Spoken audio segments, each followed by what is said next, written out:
Gaza इस वक्त सबसे मुश्किल दौर से गुजर रहा है। 365 स्क्वायर किलोमीटर एरिया वाली एक ऐसी ओपन जेल है जहां फ़लस्तीनियों की लगभग 23 लाख की आबादी का जेनोसाइड करने का प्लान एग्जीक्यूट किया जा रहा है। या यूं कहें कि हमास और इसराइल की जंग में इसराइल और इसके सपोर्टर्स को बचे कुचे फ़लस्तीन को भी ख़त्म करने का बहाना मिल गया है। मैं हूं गजनफर अब्बास और आप देख रहे हैं मॉनिटर इंडिया। इस वीडियो में हम आपको बताने वाले हैं कि इस जंग में गाज़ा में इजराइल ने अभी तक क्या तबाही मचाई है और अमेरिका, यूके, फ्रांस, नाटो के सपोर्ट के बावजूद क्यों ये जंग इजराइल के लिए अभी तक की सबसे महंगी जंग साबित होने वाली है। पिछले एक हफ्ते से इजराइल और हमास के बीच जो जंग चल रही है उसमें सबसे ज़्यादा जो कत्लेआम हो रहा है वो गाज़ा में हो रहा है। हमास को कुचलने के नाम पर इजराइल ने अभी तक गाज़ा में 6000 बम गिराए हैं। इजराइल ने वहां पर क्लस्टर ऑफ फास्फोरस बॉम्ब्स को भी यूज किया है जो कि इंटरनेशनली इलीगल है।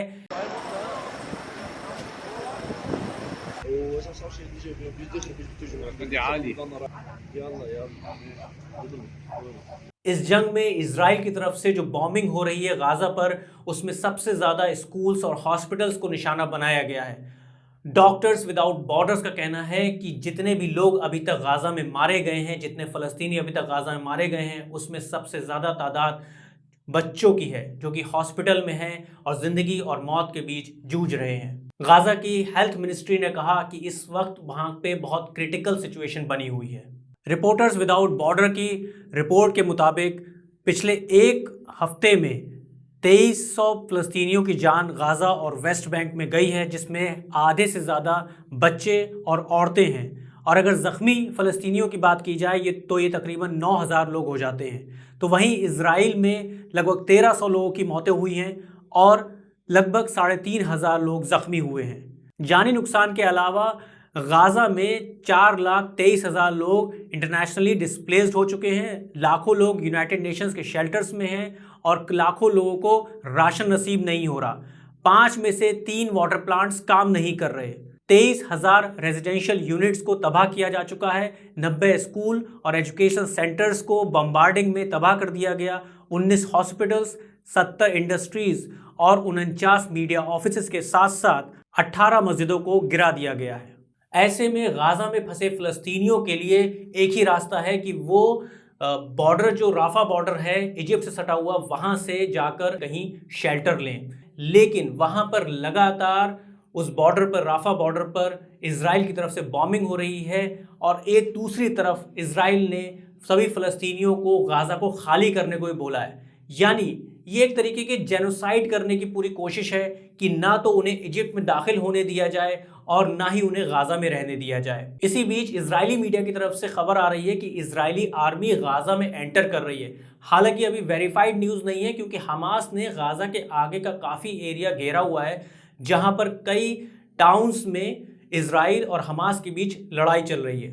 इजराइल बहुत जल्द ही गाज़ा में इंटरनेट की सर्विस को भी बैन करने वाला है, इंटरनेट की सर्विस को स्टॉप करने वाला है। यानी कि अब गाज़ा से कोई खबर आना मुश्किल हो सकता है। इजराइल ने गाज़ा को जिस तरीके से सीज किया हुआ है समुद्री रास्ते से और ज़मीनी रास्ते से, उसको इंटरनेशनल लॉ का वायलेशन बताते हुए यूएन ने इजराइल के खिलाफ बयान दिया है। यूनाइटेड नेशन के चीफ ने इजराइल को वार्न किया है कि जल्द से जल्द गाज़ा में एड प्रोवाइड कराई जाए, लेकिन इजराइल ऐसा नहीं करने वाला है। इसके साथ ही खबर यह भी आ रही है कि टर्की से कुछ एड गाज़ा के लिए रवाना हो चुकी है बाय प्लेन, लेकिन ये कब तक पहुंचेगी और पहुंच पाएगी कि नहीं, इसके बारे में अभी कुछ कहा नहीं जा सकता। गाज़ा की सॉलिडारिटी में और इजराइल के खिलाफ तमाम जगह कई कंट्रीज में प्रोटेस्ट किए जा रहे हैं, लेकिन वॉर क्रिमिनल इजराइल रुकने का नाम नहीं ले रहा। गाज़ा को इजराइल की तरफ से सीज कर देने पर ईरान ने इजराइल पर इल्जाम लगाया कि इजराइल जेनोसाइड करने की पूरी तैयारी कर चुका है। इसी बीच हमास ने भी रेड क्रॉस से इंटरवीन करने की अपील की है। हमास का बयान आया है कि जो वो फाइट इजरायली फोर्सेस से लड़ रहा है उसमें वो बहुत जल्दी एक विक्ट्री की तरफ बढ़ रहा है और वो रुकेगा नहीं। यहाँ पर हम आपको एक मैप दिखा रहे हैं जिसमें हमास ने कितना एडवांसमेंट हासिल कर लिया है इजरायली ऑक्युपाइड टेरिटरीज में, जो कभी फ़लस्तीन का पार्ट हुआ करता था, जहां पर फाइट चल रही है। हमास ने वार्निंग दी है कि जो इजराइल के सोल्जर्स और सिविलियंस को उसने हॉस्टेज बनाया है उनको वो तभी छोड़ेगा जब फ़लस्तीनियन प्रिजनर्स को इजराइल रिहा करेगा। इस वक्त इजराइल की जेलों में बहुत से फ़लस्तीनी बंद हैं। आंकड़े की बात करें तो 5200 की तादाद बताई जाती है, जिसमें 33 औरतें और 170 बच्चे हैं। आगे बढ़ने से पहले एक अपील, अगर अभी तक आपने मॉनिटर इंडिया को सब्सक्राइब नहीं किया है तो सब्सक्राइब कर लीजिए, जिससे इजराइल फ़लस्तीन में जो अभी वॉर चल रही है उसकी लेटेस्ट अपडेट्स वीडियोस आप तक पहुंच सकें। अब बात करेंगे कि क्या ये लड़ाई लंबी चलने वाली है। जी हाँ, ये लड़ाई बहुत लंबी चलने वाली है, क्योंकि इजराइल के साथ यूएस, यूके, नाटो, फ्रांस और यूरोपियन कमीशन आ गया है। अमेरिकी प्रेसिडेंट जो बाइडेन ने खुल के इजराइल के समर्थन में स्टेटमेंट दिया है। We must be crystal clear. We stand with Israel. We stand with Israel. US की वॉरशिप्स इजराइल के लिए रवाना हो चुकी हैं, जो कि किसी भी वक्त मेडिटेरेनियन सी में पहुंच जाएंगी। इसके बाद इस जंग का रुख बदलने वाला है। इजराइल को मिल रहे सपोर्ट के बारे में बात करें तो फ्रांस के president Emmanuel Macron, NATO chief और UK prime minister Rishi Sunak के स्टेटमेंट आ चुके हैं। यूके ने भी वॉरशिप्स और स्पाई प्लेन्स भेजने का ऐलान कर दिया है। Israeli prime minister Benjamin Netanyahu की इस वक्त कोशिश ये है कि वो ज़्यादा से ज़्यादा इंटरनेशनल सपोर्ट को हासिल कर सके, जिससे जो वार क्राइम वो गाजा में कर रहा है उसको वो जस्टिफाई कर सके।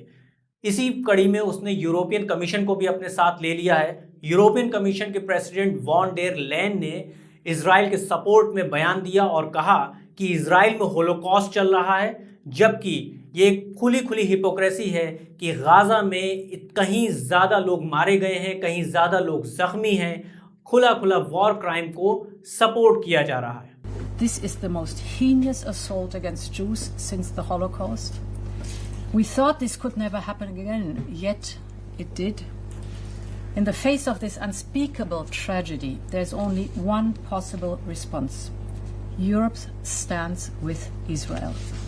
असल में ये सब अगर खेल देखा जाए तो US, UK, NATO, European Commission, France, इन सब के पॉलिटिशियंस और ये बड़े बड़े गेम चेंजर्स खुले तौर पर इजराइल को सपोर्ट करके एक जेनोसाइड के लिए उकसा रहे हैं, और वो लगातार गाजा में जेनोसाइड कर रहा है।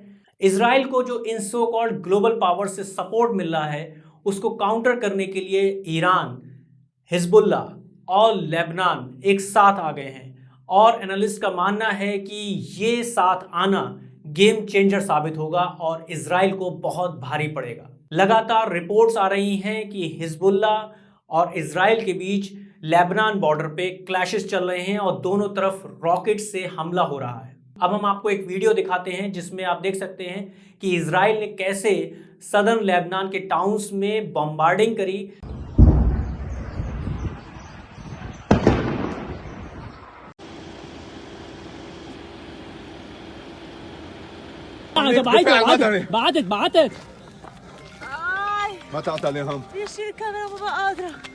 हिजबुल्ला ने इसके रिटेलिएशन में बहुत डेडली अटैक इजराइल की तरफ किया, जो पिछले 2-3 दिन से लगातार क्लैशेस चल रहे हैं उसके दौरान, जिसमें उसने रॉकेट्स और ड्रोन से हमले किए हैं। वीडियोस और फोटोज के जरिए आप देख सकते हैं कि हिजबुल्ला ने कैसे इजरायली टैंक, उसके मिलिट्री व्हीकल, रडार स्टेशन और पोस्ट को निशाना बनाया है।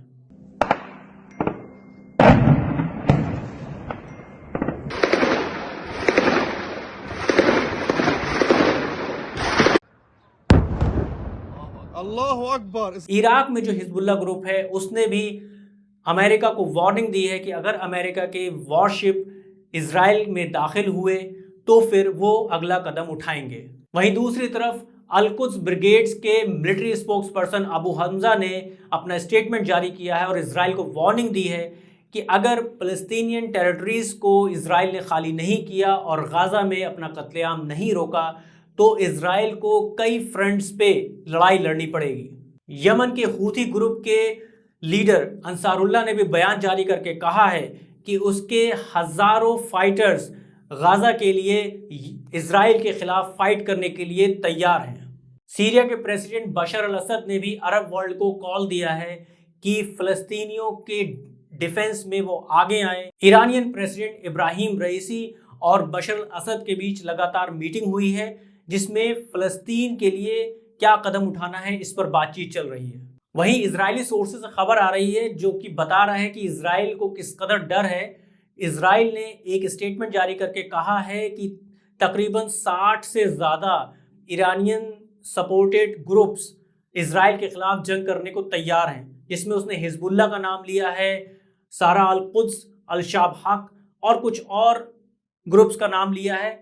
और उसने ये कहा है कि अगर इन्होंने डायरेक्ट हम पर अटैक किया तो इजराइल के लिए बहुत बड़ा खतरा साबित हो सकता है। असल में इजराइल को सबसे ज्यादा खौफ सता रहा है ईरान का, कि कहीं ईरान इस जंग में खुल के सामने ना आ जाए। रिपोर्ट्स ये भी आ रही हैं कि Iranian army stand by mode पर है और हेवली आर्म्ड है, और इस वक्त मूवमेंट हो रहा है कि कैसे जैसे ही जंग का रुख कोई बदलेगा, यानी कि अगर यूएस, यूके और कुछ और इजरायली सपोर्टर्स ने अगर कोई दूसरा कदम उठाया तो ऐसे में ईरानियन आर्मी आगे बढ़ने से नहीं रुकेगी। Iranian foreign minister Hussein Amir Abdullah लगातार इंटरनेशनल मीटिंग्स कर रहे हैं, जिसमें वो इराक, सीरिया और लेबनान में मीटिंग कर चुके हैं। लेबनान में उन्होंने Hezbollah chief Sayyed Hassan Nasrallah से मुलाकात की। हिजबुल्ला का इस वक्त बहुत इंपॉर्टेंट बयान आया है कि जैसे ही यूएस, यूके और जितने भी सपोर्टर्स इजराइल के हैं, अगर वो इस जंग में दाखिल होते हैं और फ़लस्तीन को नुकसान और पहुंचाने की कोशिश करते हैं तो वो हर तरीके से तैयार हैं और मल्टीपल फ्रंट्स पर इजराइल को लड़ाई लड़नी पड़ेगी। अब बात करते हैं फाइनल कॉल की। इराक के सुप्रीम शिया लीडर सैयद अली अल सिस्तानी ने पूरे वर्ल्ड को कॉल किया है, सभी मुल्कों से उन्होंने कहा है कि जो इजराइल अपनी एट्रॉसिटीज गाजा में कर रहा है उसके खिलाफ एकजुट हों और उसको जवाब दें। ऐसे में ये जानना बहुत ज़रूरी है कि अयतुल्ला अली अल सिस्तानी कौन है। ये वही शख्स हैं जिन्होंने खूंखार आतंकवादी संगठन आईसिस के खात्मे के लिए फाइनल कॉल दिया था, और कई फोर्सेस जिसमें कि ईरान भी शामिल है सामने आया था और फाइनली आईसिस का खात्मा हुआ था। यानी ये जंग इजराइल और अमेरिका के लिए आसान नहीं है, बल्कि बहुत महंगी साबित होने वाली है। हम इजराइल फ़लस्तीन वॉर से जुड़ी और ख़ास रिपोर्ट्स आपके लिए लेकर आने वाले हैं। आप तक वो वीडियोस पहुँचें, इसके लिए आपसे अपील है कि मॉनिटर इंडिया को सब्सक्राइब ज़रूर करें।